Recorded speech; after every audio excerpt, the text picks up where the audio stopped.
डोंगर गांव के रहने वाले अब्दुल बाबर अंसारी ने मुस्लिम समाज के कुछ बड़े नेताओं और वक्फ बोर्ड पर समाज की जमीन को अवैध रूप से बेचने का आरोप लगाया है। आरोप लगाने के बाद से उन्हें समाज से बहिष्कृत कर दिया गया है। वहीं उनका कहना है कि अब उनके घर कोई नहीं आता, रोजी रोटी की परेशानी हो रही है और बहन की शादी के समय भी समाज ने कई बाधाएं पैदा कर दी हैं। वहीं अब्दुल बाबर न्याय की मांग को लेकर दूर दूर भटक रहे हैं और अवैध जमीन बिक्री और सामाजिक बहिष्कार पर कार्रवाई की मांग कर रहे हैं।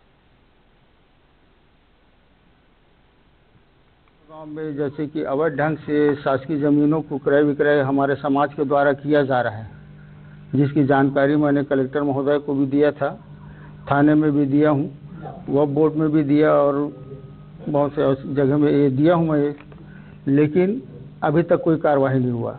हमारे समाज के द्वारा कब्रस्तान ईदगाह में जो शासन ने वहाँ पे बिजली लगाया गया है खंभा, उससे अध्यक्ष हमारे समाज के अध्यक्ष रफ़ीक खत्री और उसका भाई खत्री वहाँ किराए के मकान में रहते हैं और वहाँ से चोरी करके पकड़ाए हैं, लेकिन अभी तक उन्होंने उस पर कोई कार्रवाई नहीं हुआ है। और इस वजह से मैं इसकी जानकारी मांगा तो ये लोग मेरे को समाज से भी बहिष्कृत किए हैं। राजनांदगांव में डोंगर गांव के रहने वाले अब्दुल बाबर अंसारी ने मुस्लिम समाज के कुछ बड़े नेताओं और वक्फ बोर्ड पर समाज की जमीन को अवैध रूप से बेचने का आरोप लगाया है।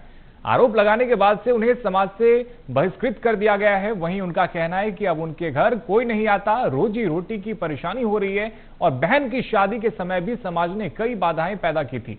वहीं अब्दुल बाबर न्याय की मांग को लेकर दर दर भटक रहे हैं और अवैध जमीन बिक्री और सामाजिक बहिष्कार पर कार्रवाई की मांग कर रहे हैं। गांव में जैसे कि अवैध ढंग से शासकीय जमीनों को क्रय विक्रय हमारे समाज के द्वारा किया जा रहा है, जिसकी जानकारी मैंने कलेक्टर महोदय को भी दिया था, थाने में भी दिया हूँ, वक्फ बोर्ड में भी दिया और बहुत से जगह में ये दिया हूँ मैं, लेकिन अभी तक कोई कार्रवाई नहीं हुआ। हमारे समाज के द्वारा कब्रस्तान ईदगाह में जो शासन ने वहाँ पे बिजली लगाया गया है खंभा, उससे अध्यक्ष हमारे समाज के अध्यक्ष रफ़ीक खत्री और उसका भाई खत्री वहाँ किराए के मकान में रहते हैं और वहाँ से चोरी करके पकड़ाए हैं, लेकिन अभी तक उन्होंने उस पर कोई कार्रवाई नहीं हुआ है। और इस वजह से मैं इसकी जानकारी मांगा तो ये लोग मेरे को समाज से भी बहिष्कृत किए हैं। जी बताइए, आपके क्या कारण है? जी, मेरा नाम अब्दुल बाबर अंसारी है, मैं डोंगर गांव का निवासी हूँ। प्रेस कॉन्फ्रेंस रखने का मेरा कारण ये था कि डोंगर गांव में जैसे कि अवैध ढंग से शासकीय ज़मीनों को क्रय विक्रय हमारे समाज के द्वारा किया जा रहा है, जिसकी जानकारी मैंने कलेक्टर महोदय को भी दिया था, थाने में भी दिया हूँ, वक्फ बोर्ड में भी दिया और बहुत से जगह में ये दिया हूँ मैं, लेकिन अभी तक कोई कार्रवाई नहीं हुआ।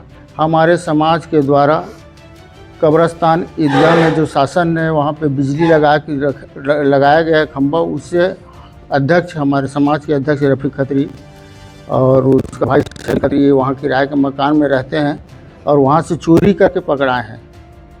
रंगे हाथ उन्हें छापा मार के पकड़ा गया है बिजली विभाग के द्वारा, लेकिन उसमें 135 की धारा भी लगा है और 1,89,912 रुपये का फाइन उस पर चार्ज किया गया है, लेकिन अभी तक उन्होंने उस पर कोई कार्रवाई नहीं हुआ है। इस ना कार्रवाई ना होने के कारण इनकी हौसला और बढ़ते जा रही है और जिसकी वजह से आज हमारा समाज बदनाम होते जा रहा है, जिल्लत उठा रही है। ऐसे लोगों से मैं प्रशासन से हाथ जोड़ कर निवेदन करता हूं कि इन पर कार्रवाई करें, इनको छूट ना डालें।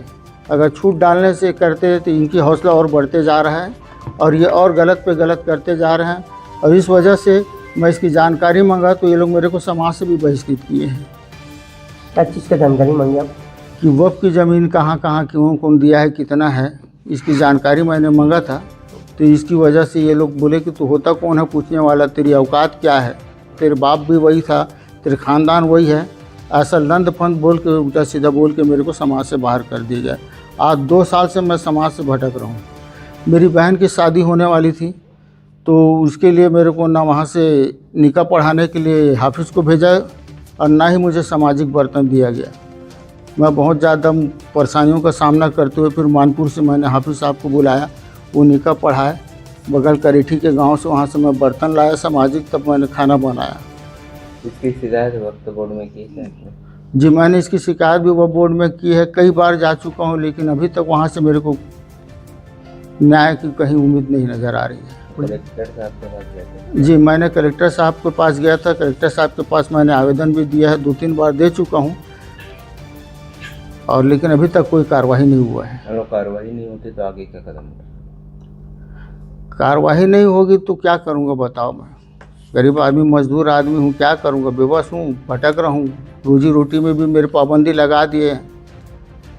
ऐसे हालात में मैं क्या करूँ बताओ, आप क्या कर सकता हूँ। शुभ नाम बताओ। जी, मेरा नाम अब्दुल बाबर अंसारी है। जुर्माना राशि 1,89,912 रुपये का हुआ, जिसकी जानकारी डोंगरगांव थाने में भी दिया गया। चोरी की धारा 135 लगाया गया, मगर आज तक कोई कार्रवाई शासन द्वारा नहीं किया गया है। ऐसा क्यों? जब समाज के ठेकेदार, भूमाफिया, बिजली चोर हो तो समाज जिल्लत रुसवाई की दलदल में धंसता चला जा रहा है। शासन की खामोशी ऐसी चंद समाज के ठेकेदारों का हौसला बढ़ा रही है। वक्फ बोर्ड अधिनियम के तहत मस्जिद, कब्रिस्तान, ईदगाह या वक्फ की जमीनों में जो किराए से रहता है, उसे अध्यक्ष तो दूर की बात, उसे सदस्य भी बनाया नहीं जाता। मगर हमारे डोंगरगांव में आज भी वर्तमान में सदारत कर रहे हैं, अध्यक्ष हैं, और उसका भाई जो बिजली चोर और उसका मामा पूर्व सदर जमीन बेचा। ये लोग मस्जिद के मकान पर किराए से रहते हैं। ये सब शासन की ढिलाई का नतीजा है। इस वजह से इनका हौसला सर चढ़कर बोलता है। जब मैंने इसकी गलत हरकतों की वजह से जानकारी मांगा, जिसकी सज़ा मुझे व मेरे मरहूम बाप व मेरे खानदान को जलील कर समाज से अलग कर दिया गया और मुझे मानसिक, आर्थिक और शारीरिक प्रताड़ित दिया गया। मेरी बहन की शादी न होने देने की सूरत में मस्जिद के इमाम हाफिज को निकाह पढ़ाने नहीं भेजा गया। यहाँ तक सामाजिक खाना पकाने का बर्तन भी मुझे नहीं दिया गया। मेरे काम काज, मेरी रोजी रोटी में पाबंदी लगा दिया गया है। डर और भय की वजह से रिश्तेदार भी मुझसे दूर हो गए हैं और शादी में भी नहीं आए। मैंने पिछले वर्ष भी प्रेस के माध्यम से न्याय की गुहार लगाया था, और कहने को तो हम मुसलमान समुदाय से हैं, मगर आज चंद कुछ मुसलमानों की वजह से हमारा समाज बदनामी में धंसा हुआ है, जिसकी वजह से हम शर्मिंदा और रुसवाइयों का भी सामना करना पड़ रहा है। जैसे कि डोंगरगांव मुस्लिम समाज की पूर्व अध्यक्ष सदर अमीर निर्माण शासकीय घाट भूमि को दान की जमीन बताकर अवैध ढंग से स्टाम्प पेपर में क्रय विक्रय किया है। और अभी वर्तमान अध्यक्ष रफीक खत्री व उसका भाई शकील खत्री कब्रिस्तान में शासन ने मरहूमों के लिए बिजली लगाया हुआ है। वो भी उनसे देखा नहीं गया, वहाँ खूब फंसाकर ये चोरी करते आए सालों से। जब बिरयानी सेंटर जो झाला ठेला में अपना और अपने परिवार को दुकान चलाकर भरण पोषण करता था, लेकिन समाज के कुछ लोग ने उस पर गलत आरोप लगाकर उसे बंद करवा दिया गया, जिससे मेरे भाई को बहुत तकलीफ भी हुई है, उनके भी भरण पोषण में परेशानी जा रही है। मेरी है कि मैंने शासन की ज़मीन व शासन की चोरी को बचाने की कोशिश की। मैंने माननीय जिलाधीश महोदय जी के समक्ष बड़ी आशा और उम्मीद के साथ आवेदन प्रस्तुत किया है कि मामले की निष्पक्ष जांच कर कार्रवाई करने की अपार दया करेंगे, जिससे हम जैसे लोग अधिक भटकाव से बच सकें।